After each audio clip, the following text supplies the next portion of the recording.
ဒန်နီယယ်ဟာသူ့ဇနီးအလက်ကိုပတ်စံလွှဲတိုင်းကွာရှင်းမဲ့ဆိုရင်ပြန်ရနိုင်အောင်မလိုလားပဲပေးကမ်းခြင်းလို့ရေးပြီးလွှဲလေးရှိပါတယ်။သူမသိတာကအလက်ဟာမင်္ဂလာမဆောင်ခင်ကထိတ်တန့်ရှိနေတူဖြစ်ခဲ့ပြီးမိသားစုကိုဦးစားပေးဖို့အတွက်သူ့အချစ်ဆုံးအလုပ်ကိုဆွန့်လွတ်ခဲ့တာပါပဲ။လက်ထပ်ပြီးမကြခင်မှာပဲအလုပ်ကြိုးစားတဲ့အလက်တယောက်အချိန်ဖြုံးဖို့အတွက်အိမ်ကနေဓာတ်ရိုက်ထုတ်လွှင့်ပြီးဥပဒေအကြံဉာဏ်တွေပေးနေခဲ့ပါတယ်။ဒါပေမဲ့မမျှော်လင့်ပဲပရိသတ်တဦးနဲ့ချိတ်ဆက်လိုက်တာနဲ့သူမကြားလိုက်ရတာကတော့ဒန်နီယယ်ရဲ့အတန်ပါပဲ။ဒန်နီယယ်ကသူဟာလက်ထပ်ဖို့လှည့်ဖျားခံခဲ့ရတယ်လို့ပြောနေပါတယ်။ဇနီးဖြစ်သူဟာ6နှလုံးတပြားမှမရှာပဲသူပင်ပန်းနွမ်းနယ်စွာအိမ်ပြန်ရောက်တိုင်းသူမအတွက်အဝိရှော်ထမင်းချက်ပေးရတယ်လို့ညင်းနေပါတော့တယ်။ဒါပေမဲ့အမှန်တရားကတော့အလက်ဟာစီးပွားရေးညစာစားပွဲတွေမှာဘိုက်ထဲကတွေးထွက်တဲ့အထိတောက်ပြီးဒန်နီယယ်ကိုဖောက်တီရှာပေးခဲ့တာပါပဲ။အဲ့ဒီနောက်ဒန်နီယယ်ကသူ့ဇနီးကိုဘာတစ်ခုမှမပါပဲလမ်းခွဲနိုင်ဖို့အတွက်ထိတ်တန့်ရှိနေအလက်ကိုကူညီပေးဖို့တောင်းဆိုလိုက်ပါတယ်။ဒီစကားတွေကိုကြားလိုက်ရတော့အလက်လည်းဒီလူဟာသူ့ခင်ပွန်းဒန်နီယယ်ဟုတ်မဟုတ်မသိချနိုင်ခဲ့ပါဘူး။ဒါပေမဲ့ညဘက်ရောက်တော့ဒန်နီယယ်ဟာအလစ်ကသူ့ပရိသတ်ကိုပေးခဲ့တဲ့လက်ဆောင်ကိုပြန်ယူလာပြီးသူမကိုပြန်ပေးပါတယ်။အဲ့ဒီအခါမှာအလစ်တယောက်ဒီနေ့သူမစကားပြောခဲ့တဲ့သူဟာတကယ်ပဲသူ့ခင်ပွန်းဒန်နီယယ်ဆိုတာသိချသွားပါတော့တယ်။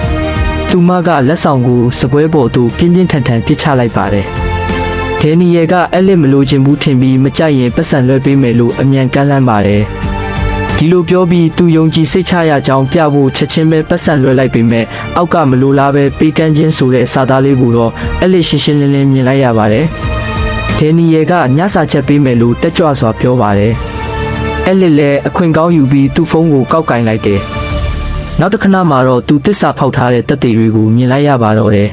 ။ထောက်ပြန်ထားတဲ့ဒန်နီယယ်တယောက်သူ့ဖုန်းကိုမိခင်မှန်တတိယသွားပါတယ်။သူ့ဖုန်းကိုလှမ်းဆွဲဖို့အပြေးလွှားသွားရင်အလစ်ကိုမတော်တဆတွန်းချမိပါတယ်။အလစ်လည်းဒေါသတကြီးထွက်လိုက်ပါတယ်။ဒန်နီယယ်ကမတော်တဆဖြစ်ကြောင်းအမြန်ရှင်းပြပြီးအလစ်ဘာများမြင်လိုက်သေးလဲလို့မေးပါတယ်။အလစ်ကဘာမှမဖော်ထုတ်ချင်သေးတာကြောင့်မမြင်ပါဘူးလို့ပြောလိုက်ပါတယ်။အဲ့ဒီအခါမှာဒန်နီယယ်တယောက်စိတ်အေးသွားပါတယ်။အဲ့ဒီအချိန်မှာပဲဒန်နီယယ်ရဲ့အချက်ပေးတန်ထပ်မိလာပါတယ်။သူကဖုံးဖြည့်ခြင်းရောက်ဆောင်ပြီးအလုံးမှာအရေးပေါ်အခြေအနေရှိလို့လိညာကအလစ်ကိုအိမ်မှာစားဖို့ပြောပြီးနောက်ပြန်မလဲပဲထွက်သွားပါတော့တယ်။သူမကိုလူမိုက်လိုသဘောထားတဲ့ဒန်နီယယ်ကိုကြည့်ရင်အလစ်တယောက်ဘာစကားမှမပြောနိုင်တော့ပါဘူး။ဒန်နီယယ်ဘားကိုရောက်တော့သူ့တငယ်ချင်းတွေကိုအလစ်ကပြင်းစရာကောင်းတယ်လို့ပြောရုံသာမကနှစ်ပေါင်းများစွာသူ့ပုံစံဟာတရုတ်ဆောင်ထားတာဖြစ်ပြီးအလစ်ရဲ့လက်ဆောင်တွေအားလုံးဟာသူ့ချစ်သူစွန့်ပစ်ထားတာတွေပဲလို့ထပ်ပြောပါသေးတယ်။တိတ်တဆိတ်နောက်ကလိုက်လာခဲ့တဲ့အလစ်ကတော့အမှန်တရားကိုသိလိုက်ရတဲ့အခါအမျက်ဒေါသတွေထွက်လာပါတော့တယ်။သူမကထိတ်တန့်ရှိနေတူအနေနဲ့ဒန်နီယယ်စီချက်ချင်းစာပို့ပြီးသူ့အမှုအတွက်ကူညီပေးမယ်လို့ကမ်းလှမ်းလိုက်ပါတယ်။ဒီသတင်းကောင်းကိုကြားတော့ဒန်နီယယ်ကဆန္ဒအလျောက်ပေးကမ်းခြင်းလို့ရေးပြီးငွေတသိန်းကိုအမြန်လွှဲပေးလိုက်ပြီးအလစ်ကလည်းဘာမှမပြောဘဲလက်ခံလိုက်ပါတယ်။နောက်တစ်နေ့မှာတော့ယုံကြည်ချက်အပြည့်ရှိနေတဲ့ဒန်နီယယ်ကသူ့ချစ်သူကိုအိမ်ထဲခေါ်လာပါတော့တယ်။အလစ်ရဲ့နှလုံးသားကအေးဆက်နေပါပြီ။သူမဘာမှဂရုမစိုက်တော့ဘူး။ဒန်နီယယ်ကိုလက်စားချေဖို့ပဲစိတ်ဆောနေပါတယ်။မမျှော်လင့်ပဲညစာစားပွဲမှာဒန်နီယယ်ကရန်လိုတဲ့ပုံစံမျိုးနဲ့အလစ်ကိုကွာရှင်းစာချုပ်ပေးလိုက်ပြီးတရားရုံးချင်းက3ရက်အတွင်းမှာပဲလို့ပြောလိုက်ပါတယ်။ဒန်နီယယ်ကအလစ်ကိုနှစ်သိမ့်ဖို့ကြိုးစားပေမဲ့သူမကဖြစ်ပြောလိုက်ပါတယ်။အလစ်ကဒန်နီယယ်ကိုဒုက္ခရောက်အောင်လုပ်ပြမယ်လို့ချိန်ချောက်လိုက်ပါတယ်။ချစ်သူဖြစ်သူကလည်းအလစ်ကိုစကားကြမ်းပြောတယ်လို့လောင်ပြောင်ပြီးတိတ်မရှုံးစေရအောင်ရှေ့နေရှာပေးမယ်လို့ကမ်းလှမ်းပါတယ်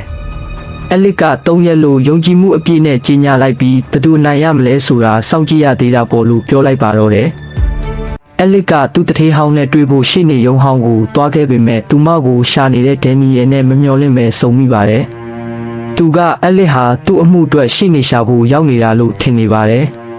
သူမရဲ့တထေးဟောင်းကအလစ်ရဲ့ကိုယ်ပိုင်ပုံစံမှန်ကိုဖော်ထုတ်တော့မလို့ရှိသေးအလစ်ကဖြတ်ပြောလိုက်ပါတယ်။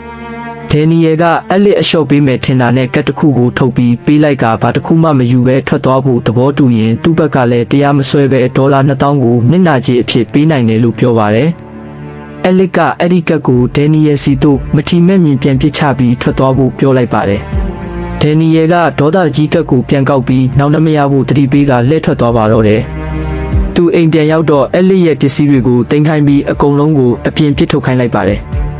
အလစ်အိမ်ပြန်ရောက်တော့ဖြစ်ပျက်နေတာတွေကိုမြင်ပြီးဒန်နီယယ်ဘာလုပ်နေတာလဲလို့မေးလိုက်ပါတယ်။ ဒန်နီယယ်ကသူမကိုအမြန်ဆုံးထွက်သွားနိုင်အောင်ကူညီပြီးပစ္စည်းတွေသိမ်းပေးနေတာပါလို့ပြောပါတယ်။အဲလစ်ကဒန်နီယယ်သူ့ပစ္စည်းဘာတစ်ခုမှယူလို့မရဘူးလို့ပြောပြီးအရှုံးမပေးပါဘူး။ဒန်နီယယ်ကအဲလစ်ရဲ့ခေါင်းမာတာကိုရရက်ဆက်ဆက်ဆဲဆိုပါတော့တယ်။မကြခင်မှာပဲတရားရုံးချိန်နေရောက်ရှိလာပါတော့တယ်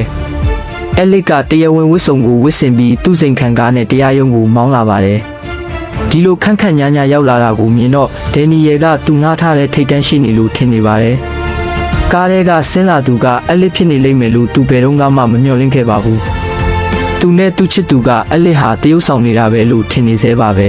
။မကြခင်မှာပဲတရားခွင်စတင်တော့မယ်။သူငှားထားတဲ့ထိတ်တန့်ရှိနေမရောက်သေးတာကြောင့်ဒန်နီယယ်တယောက်တဖြည်းဖြည်းစိုးရိမ်ပူပန်လာပါတော့တယ်။စိတ်ပြက်အားငယ်စွာနဲ့ဒန်နီယယ်ကဟိုဘက်ကရှိနေစီကိုစာပို့လိုက်ရပါတော့တယ်။အဲလစ်ကအဲ့ဒီစာကိုလက်ခံရရှိပြီးကျမရောက်ပါပြီလို့ရိုးရှင်းစွာပြန်ဖြေလိုက်ပါတယ်။ဒန်နီယယ်ကပတ်ပတ်လဲဝေးကြည့်ပေမဲ့ဘသူကိုမှမတွေ့ပါဘူး။တရားခွင်စတော့မယ်ဆိုတာမြင်တော့သူကထိတ်တန့်ရှိနေကိုဖုန်းခေါ်လိုက်ရပါတယ်။သူအံ့အားသင့်စွာနဲ့ပဲအဲလစ်ကဖုန်းကိုဖြေလိုက်ပါတယ်။အဲလစ်ကစကလုံးတိုင်းကိုတေချာတိကျစွာရေရွတ်ပြီးကွာရှင်းမှုလုပ်ငန်းစဉ်စတင်ပါပြီလို့ပြောလိုက်ပါတယ်။ဒန်နီယယ်ရဲ့မျက်လုံးတွေကတော့ထိတ်လန့်တုန်လှုပ်စွာနဲ့ပြူးကျဲသွားပါတော့တယ်။